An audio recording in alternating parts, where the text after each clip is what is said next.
A very good evening to all our viewers and welcome to this Sunday's edition of Primetime News coming to you live from our Newsfirst studios in Colombo. I'm Arundhati Mudannaika. Let's start off with a look at the stories making headlines this evening. Tragic bus accident in Kotmale claims 20 lives, over 50 injured. President offers condolences and 1 million rupees compensation for victims of Kotmale bus accident. Talks to establish power in CMC successful, says SJB. People's mandate will never be manipulated, Minister Vijitha assures. Sri Lankan President welcomes India-Pakistan ceasefire. Sacred relics motorcade en route to Sirasa Vesak zone makes ceremonial stop at Kalaniya Rajamahaviharaya.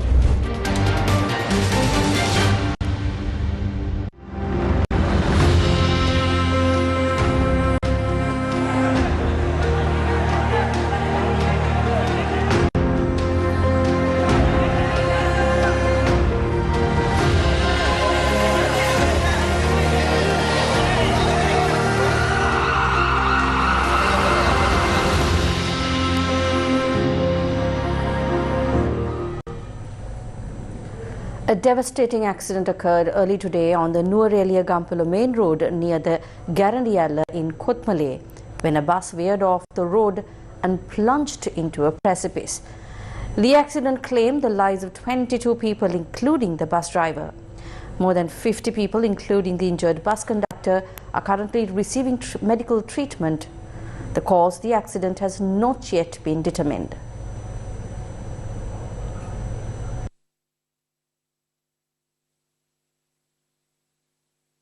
The accident occurred in Garandiyala Ramboda in Kotmale along the Nuwara-Eliya-Gampula main road. The bus involved belonged to the Sri Lanka Transport Board and was operating its regular route from Kataragama to Kurunegala via Nuwara-Eliya. It was passing through this area early this morning. The vehicle, registered under the number CPNC 1144 and assigned to the Kataragama depot, had begun its journey at about 10 p.m. last night. Its route included stops at Thissa, Veeravila, Pannegamuwa, Thanamalvila, Vallavaya, Beragala, Haputhale, Diyathalawa, Bandaravela, Valimada, Nuwara-Eliya and Kandy before reaching its final destination in Kurunegala. The accident happened after the bus had been travelling for approximately 6 hours. To help ease the fatigue of passengers, the bus normally stops for tea at several locations. The time at the moment of the accident was around 4:35 a.m. Many passengers were in a state of light sleep when the vehicle suddenly veered off the road.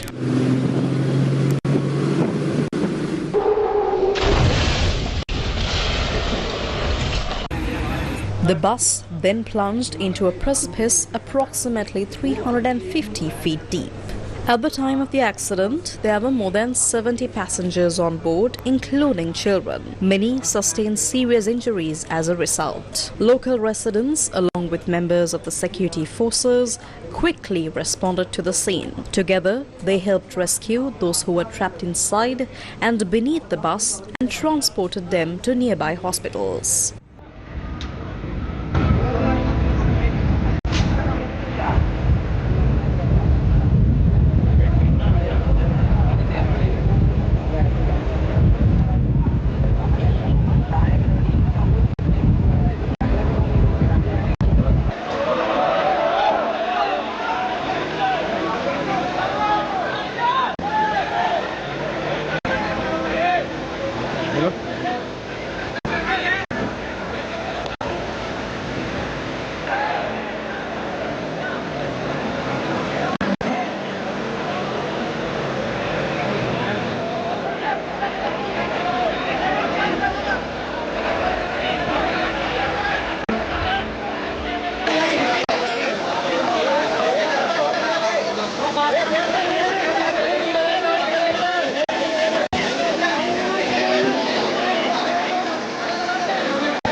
දුවට ඇවිල්ලා දිනවා. කෑවිලා මට කතා කරලා අපි එන්න මොකද නාව එනකොට අර පුතයි මමයි අපි හතර දෙනා ඉස්සන්න මෙතෙන් ආවේ. ඒකට අර ඉතලා ඉතු කට්ටිය හොඳට ඉතු කට්ටිය හිටියා. ඊට පස්සේ මේ දුවාල වෙලා ඉන්න කට්ටිය ටක් ගාලා කෝල් කරා බීල් වලට එන්න කියලා දාලා යවුවා. පස්සේ ආපෙත් කෙනෙක් කිව්වා 60කට වැඩි හිටියා කියලා. පල්ලමක් වෙట్లా තියෙනවා. සාමාන්‍ය අඩි 350ක් වගේ 60 පල්ලමක් මේක. මේ වැටක් තිබ්බාතෙන් ඔය වැට නැහැ නේ. ඉතින් තමයි බස් එකේ වෙල්ලෙන් හේතුව. ඉතිමතෙන් ඒ සමහර වෙතෙන් දෙති. මම පොඩ්ඩක් නින්ද ගියා. නින්ද ගියාට පස්සේ මේ අටි කෑ ගැහුවා. කෑ ගැහුවට පස්සේ මම මේ ඇහැරුණා. ඇහැරනකොට බස් එක ඇලවෙනවා. එච්චරයි දාන්නේ. ඊට පස්සේ කොහමද පෙරලි යනවා මට උඩ දෙන්න මගේ මේ ටික වගේ. එහෙම මට දැනුණා. බස් එක එහෙම නතර වුණා. රෝදටි කුඩට ගිහින් එහෙම නතර වුණාට පස්සේ මම කොහමද කවුරුවත් තිබ්බම රින්ගන්න මම රින් කරලා ඒ ගහකව. මම ඊට පස්සේ ඒකෙන් ඇවිල්ලා මේ එළියට ඇවිල්ලා හයියෙන් කෑ ගැහුවා. අර පැත්තේ ගෙවල් කියලා කට්ටිය ඇතුලේ කෑ ගහනවා. On World Mother's Day, a deeply moving moment was witnessed at the scene. A mother was seen trying to protect her child with no concern for her own safety, highlighting the true strength of a mother's love.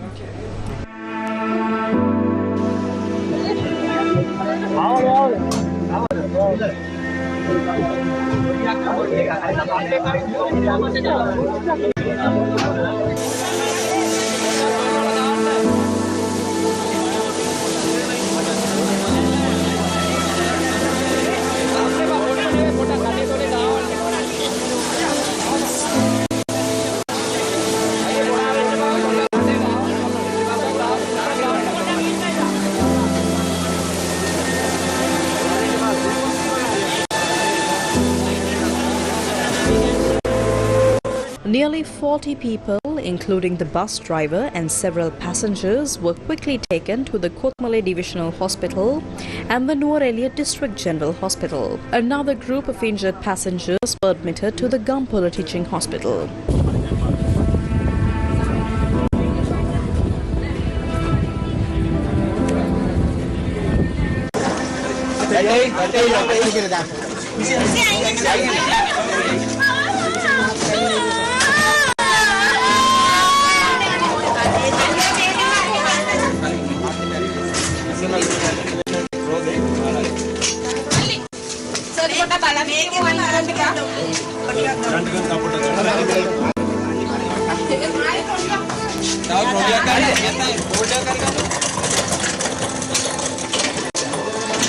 Hospital staff worked tirelessly to save the lives of the most critically injured.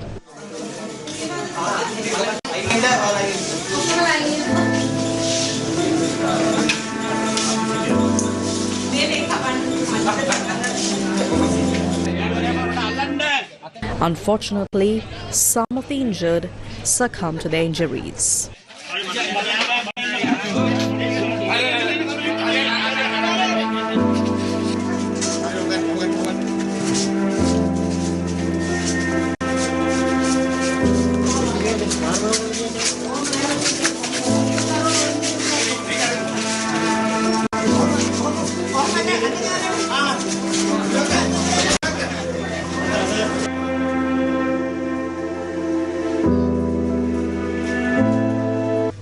Several survivors of the crash shared their experiences with us.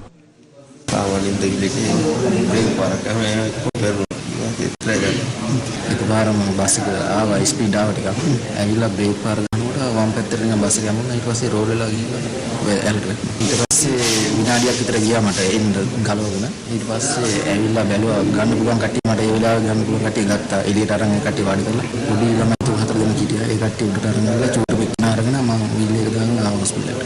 On the orders of the Secretary of the Ministry of Defence, 2 Bell 412 helicopters from the Sri Lanka Air Force were kept on standby at the Ratmalana Air Force Base to airlift those critically injured to Colombo for further treatment. Speaker Dr. Jagat Vikramaratne and Deputy Minister of Transport and Highways Dr. Prasanna Gunasena visited the accident site this morning for inspection. ඇත්තටම මේකට හේතුව තාම හොයාගන්න විදියක් නැහැ. රියදුරුන්ගේ නිදිමත යාම නිසාද නැත්නම් මාර්ගයේ තියෙන අපහසුතාව නිසාද කියන තාම නිශ්චිත නැහැ. ජාතික සැලැස්මල් අත්‍යවශ්‍යයි මේ මාර්ග අනතුරු වළක්වා ගන්න සහ ඒ රෝඩ් සේෆ්ටි අපිට අවශ්‍ය ඒ සියලුම දේවල් ශක්තිමත් කරන අවශ්‍යතාවයක් තියෙනවා මේ රටේ ජනතාවගේ ආරක්ෂාව සම්බන්ධයෙන් විශේෂයෙන් ප්‍රවාහනයේදී. Acting Inspector General of Police Attorney Priyantha Veerasurya also visited the scene this morning.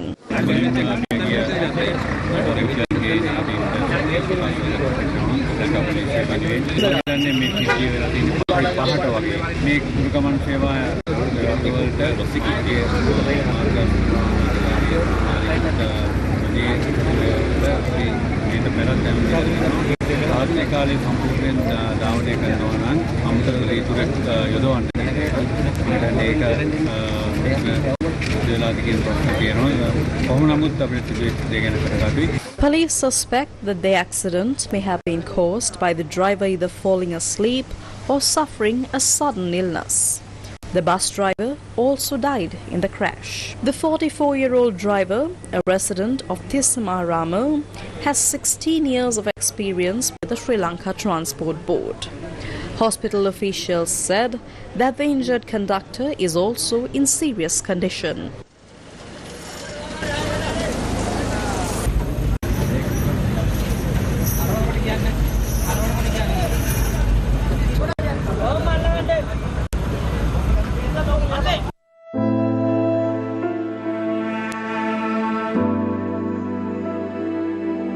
During the rescue operation, the focus of many turned to a baby and a loving mother who fought against death to protect her baby. While trapped under for hours, this mother bore the weight of twisted metal on her body, doing everything she could to keep her child safe.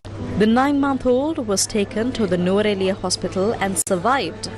But sadly, the 45-year-old mother passed away. Even though this brave mother lost her life today, on World Mother's Day, her actions left a powerful message. She showed the world the incredible strength and unbreakable love of a mother, a love that words alone can never fully express.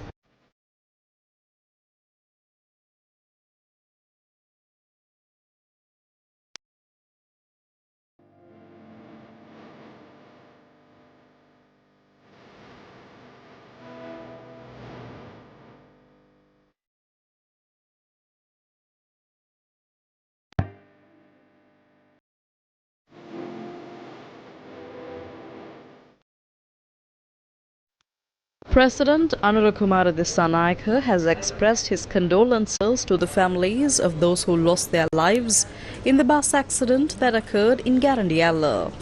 In his message of condolence, the President said he was deeply shocked and saddened to hear about the tragic bus accident and wished a speedy recovery to those who were injured. He said the government is taking steps to develop a comprehensive and sustainable strategy to prevent such incidents. In his statement, he assured the public that instructions have already been issued to the relevant security and health authorities to ensure that all necessary medical facilities are in place and that prompt action is taken to provide treatment and care to the injured. The government has announced that compensation will be provided to the families of those who lost their lives in the bus accident this morning in Garandiyala in Kothmale along the Nuwara Gampula main road. Deputy Minister of Transport Prasanna Gunasekara said that the President's office is making arrangements to provide 1 million rupees to each family of the deceased as compensation. Yet another tragic accident occurred in Niraba Valley Murder last night, claiming the life of one and injuring 20 others.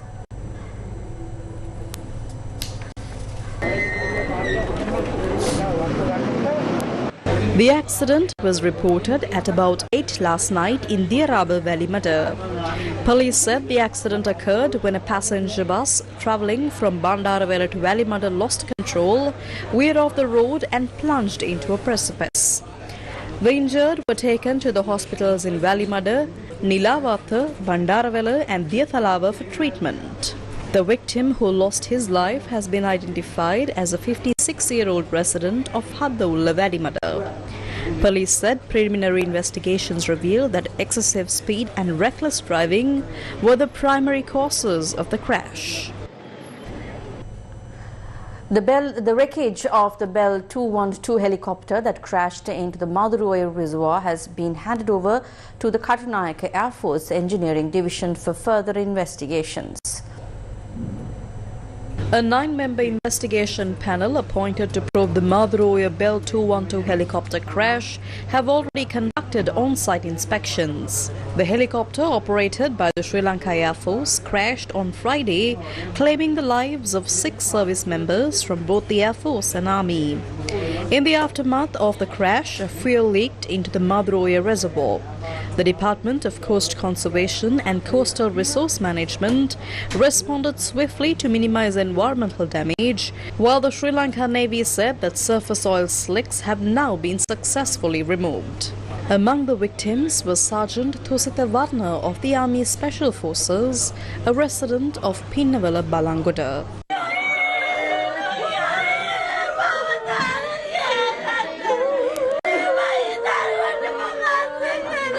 His final rites are scheduled to take place tomorrow at the Guru Babila Public Cemetery in Pinnavala, Balangoda.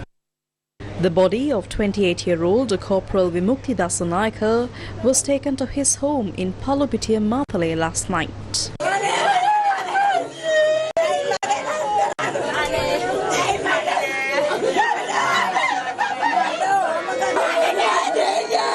His final rites will be held on Tuesday at the Makulagola Public Cemetery.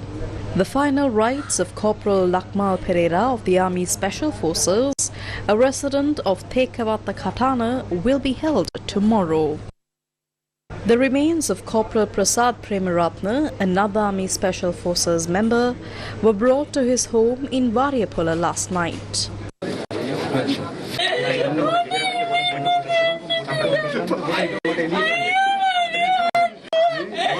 His final rites were held this afternoon at the Kanattavava Public Cemetery.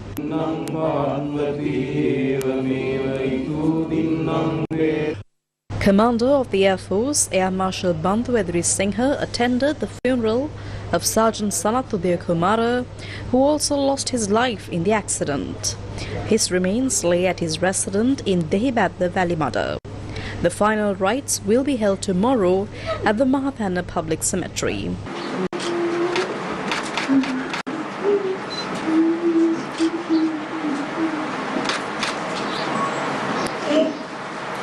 Corporal Madhuranga Metruwan of the Sri Lanka Air Force, a resident of Sevanagama, Bandaravela, also lost his life in the crash. Commander of the Air Force, Air Marshal Bandhu Edri Singha, paid his final respects at the funeral, which was held today at the Craigwater Cemetery in Bandaravela. Newsfirst with the people. The ceremonial procession bringing sacred Sarvatman relics to the Sirasa Namami Sirasa Vesak zone continued its journey for the third day today, drawing thousands of devotees who lined the streets to pay their respects. Sirasa Namami Sirasa Vesak zone is scheduled to be held on May 12th and 13th, coinciding with the Vesak full moon Poe day at the MTV MBC head office premises in Braybrook Place, Colombo too. The sacred Sarvatman relics and the relics of the Maharaj Theras are scheduled to arrive in the Sirasa Vesak zone at this time for the general public to pay their reverence. The ceremonial procession bringing sacred Sarvatman relics from the Nelligala International Buddhist Center began on the 9th of May. The relics were taken yesterday to Sri Nagendra Rama Purana Viharaya in Veyangoda, passing Utuwankanda, Mulagoda, Karadupana, Kegol, Galigamuwa, Nelumdeniya, Tolangamuwa, Warakapola, Pasyara and Nitambua.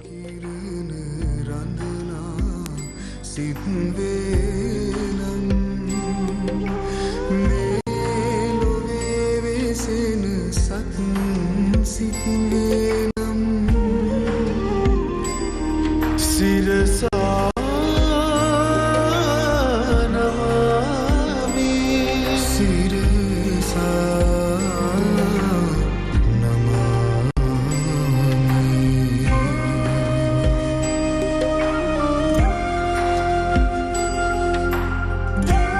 Along with the arrival of the relics, a special sermon was also held at the Sri Nagendra Rama Purana Viharaya under the leadership of Venerable Diyasenpura Vimalathera. This was with the financial support of MTV MBC Media Network and Eslon Lanka Private Limited. The ceremonial procession of bringing the sacred relics commenced this morning after religious observances at the Sri Nagendra Ramaya temple in Veyangoda.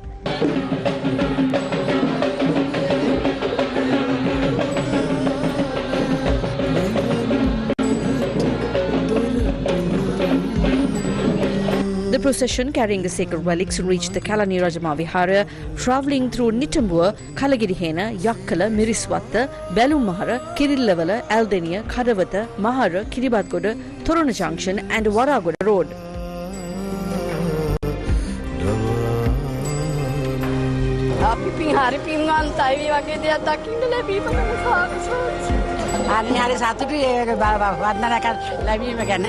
ලොකු පිනක් කරගත්තා පින් සිද්ධ වෙනවා සතුටුයි අපිට මේ වගේ අවස්ථාවක් ලේසියෙන් හම්බෙන්නේ නැහැ නේ එහෙම ඒ සතුට ගැන කියලා ඉතිව කරන්න බෑ ඒ තරම් සතුට සසර නිමාවි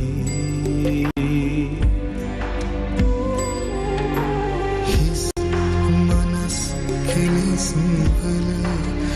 The sacred relics, which will be placed at the Kalani Rajma Vihara tonight, are scheduled to be taken tomorrow morning at 8 a.m. from the temple, proceeding via Angoda Junction, Kalapaluwava Junction, Koswatha, Bhattaramulla, Diyatuyana, Rajagiriya, Diyasaranayaka Junction, Lelumbuguna Roundabout and the Colombo Municipal Council before reaching the MTV MBC head office premises at Braybrook Place, Colombo too. All necessary arrangements have been made to bring these reverend relics gifted to Sri Lanka by King Chulankara in 1886, presently enshrined at the Gaul Paramananda Rajamahavihara to the Sirasa Vesak zone for public veneration as part of the Sirasa Namami Vesak zone.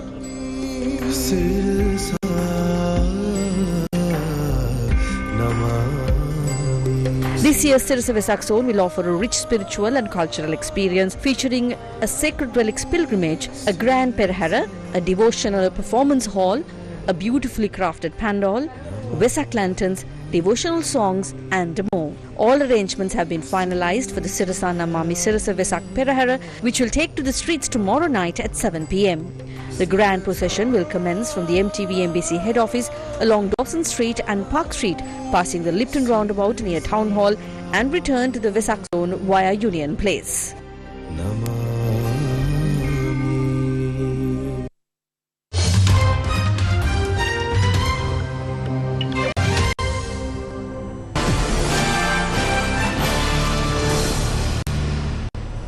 India and Pakistan are pointing fingers at each other over fresh ceasefire violations just hours after both sides said they'd agreed to stop the cross-border strikes. Now, India's Foreign Secretary Vikram Misri said there had been repeated violations of the deal they'd just made. Not long after, Pakistan's Foreign Ministry said it was still committed to sticking to the ceasefire despite what it called violations being committed by India in some areas. Now, the fighting between India and Pakistan over the last 4 days has been the worst military confrontations between the two rivals in decades. After 4 days of heavy cross-border strikes, India and Pakistan yesterday said they had agreed to a full and immediate ceasefire. Now, this announcement came from US President Donald Trump via his Truth Social account, saying the deal was mediated by the United States. Pakistan's foreign minister later confirmed the agreement, adding that around 36 countries were involved in the diplomacy. In a press briefing, India confirmed the same. But just hours later, sounds of explosions were heard in Indian-administered Kashmir, raising fresh doubts about how long the ceasefire would actually hold. Convening a press briefing, Indian Foreign Secretary Vikram Misri commented on the breaching of understanding. There have been repeated violations of the understanding arrived at earlier this evening between the Directors General of Military Operations of India and Pakistan. This is a breach of the understanding arrived at earlier today. The armed forces are giving an adequate and appropriate response to these violations, and we take very, very serious notice of these violations. We call upon Pakistan to take appropriate steps to address these violations and deal with the situation with seriousness and responsibility. However, Pakistan's foreign minister released a statement responding to Misri's comments, saying the country remains committed to a faithful implementation of the ceasefire announced with India earlier amid accusations of violations along the line of control. The statement read, and I quote, "Notwithstanding the violations being committed by India in some areas, our forces are handling the situation with responsibility and restraint." It added, "We believe that any issues in smooth implementation of the ceasefire should be addressed through communication at appropriate levels." In a televised national address, Pakistani Prime Minister Shehbaz Sharif also said the nation's forces made military history in their fight against India. As a responsible state, we have responded positively to the proposal for ceasefire in global and regional peace and the interest of millions of people living in the region. We are confident that all issues seeking settlement, including the distribution of water resources, including the Jammu and Kashmir dispute, will be brought to justice. A peaceful negotiation route will be adopted to resolve the requirements. I express my heartfelt gratitude to the political leadership and parliaments across the country, including all coalition and opposition parties who have demonstrated unprecedented unity and historic unity. Our armed forces have written a golden chapter in military history by giving a powerful response with exceptional professionalism. President Trump played a sincere role in promoting the ceasefire, for which we express our gratitude. China has consistently supported Pakistan in times of hardship without concern for loss or gain. Saudi Arabia, UAE, Turkey, Qatar, UK and other friendly nations played a significant role in the efforts for a ceasefire. The issue between India and Pakistan put the world on edge, with fears growing as the conflict escalated. The recent ceasefire has been met with a sigh of relief as the United Nations and countries around the world, including Bangladesh, Qatar, Turkey and the United Kingdom, have welcomed the ceasefire. UN Secretary-General Antonio Guterres welcomed the ceasefire agreement as a positive step toward ending current hostilities and easing tensions, and said that he hopes the agreement will contribute to lasting peace and foster an environment conducive to addressing broader, long-standing issues between the two countries. The UN chief statement came shortly after news broke of a decision by the two countries to de-escalate a situation that has caused widespread alarm in recent days. Military officials from both countries had spoken to each other and agreed that all fighting would stop at 5 p.m. Indian time yesterday, bringing a halt to all firing and operations by land, air and sea. The Indian Foreign Secretary also said earlier that the two military chiefs would speak to each other again on the 12th of May. President Kumara Dissanayake has warmly welcomed the ceasefire between India and Pakistan. Issuing a statement, President Kumara Dissanayake highlighted that the leaders of India and Pakistan must be commended for replacing guns with words before a conflagration broke out. He said that this willingness to compromise demonstrates their wisdom and statesmanship. The statement added, and I quote, "An immediate ceasefire is not just an urgent need to spare innocent lives on both sides, it is also a necessary first step in achieving lasting peace and regional stability." The president said that as a neighbor and friend of India and Pakistan, Sri Lanka reaffirmed its unwavering support for continued dialogue and expresses its readiness to make whatever contribution necessary to achieve regional peace in our time.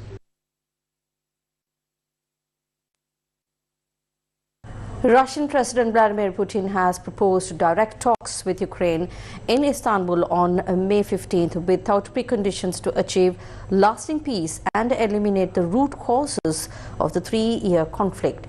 The offer delivered early today came hours after a group of European leaders called for an unconditional 30-day ceasefire. Доброй ночи. Всех хочу поприветствовать. Предлагаем киевским властям возобновить переговоры, прерванные ими в конце 2022 года. Возобновить прямые переговоры, причем, подчеркну, без всяких предварительных условий.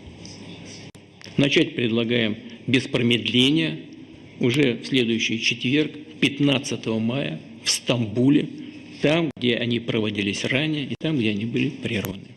Мы настроены на серьезные переговоры с Украиной. Их смысл в том, чтобы устранить первопричины конфликта, выйти на установление долгосрочного, прочного мира на историческую перспективу.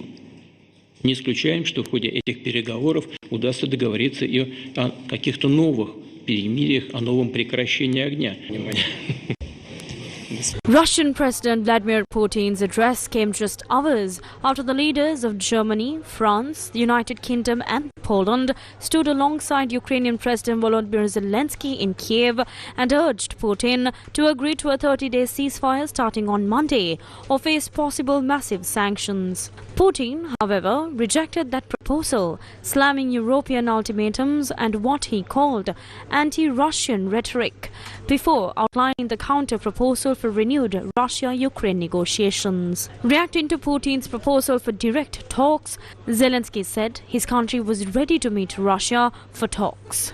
Quote, "It is a positive sign that the Russians have finally begun to consider ending the war," end quote, wrote the president in a post on X. He added, quote, "The entire world has been waiting for this for a very long time, and the very step in truly ending any war is a ceasefire," end quote. However, Russian Foreign Ministry spokesperson Maria Zakharova said Ukraine has not understood Putin correctly. According to her, Putin means there should first be negotiations about the root causes of the conflict, and only then can talks about a ceasefire happen. Pope Leo XIV has appealed for no more war in a message to world powers during his first Sunday address at the Vatican.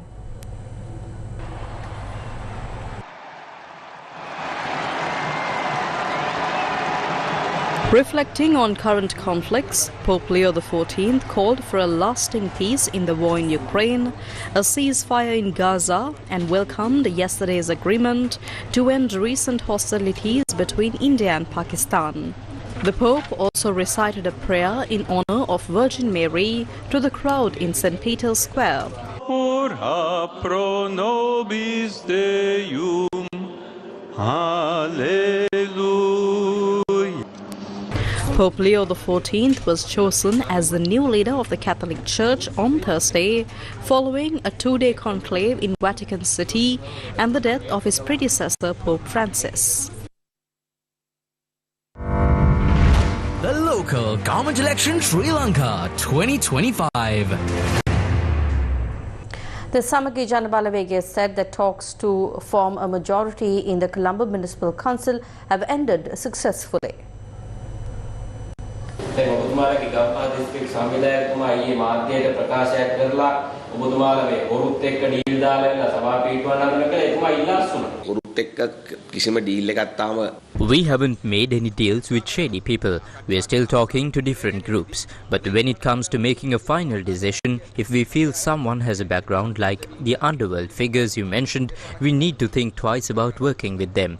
At the same time, if we call everyone a thief, the moment we sit down to talk, nothing will ever move forward in this country. Let me say this clearly. The Samagi Janabalawege will establish control of the Colombo Municipal Council together with other groups from the southern camps. All the discussions have gone well. You'll see the results this Thursday.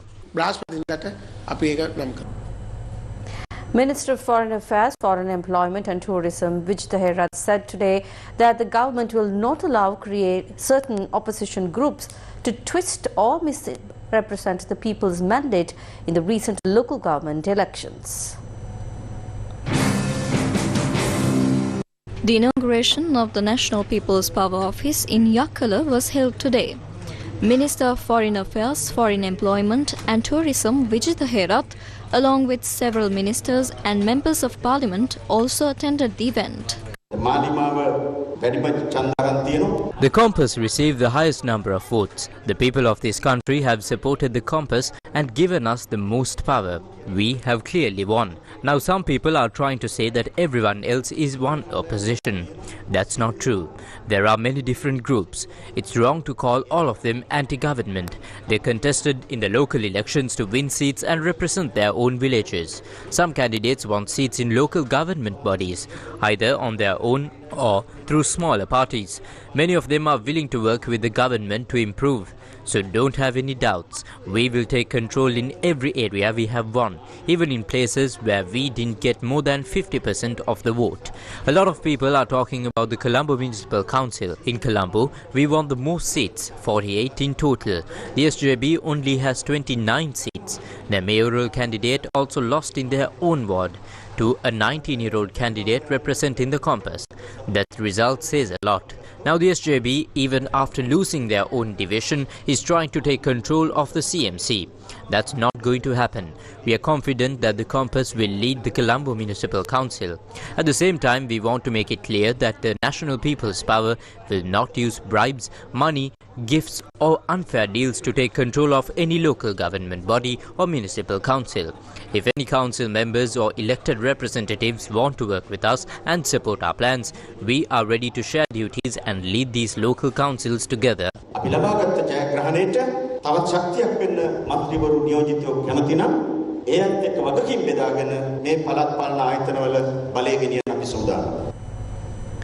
And with that, we wrap up tonight's edition of Primetime News. Thank you very much for joining us. Good night.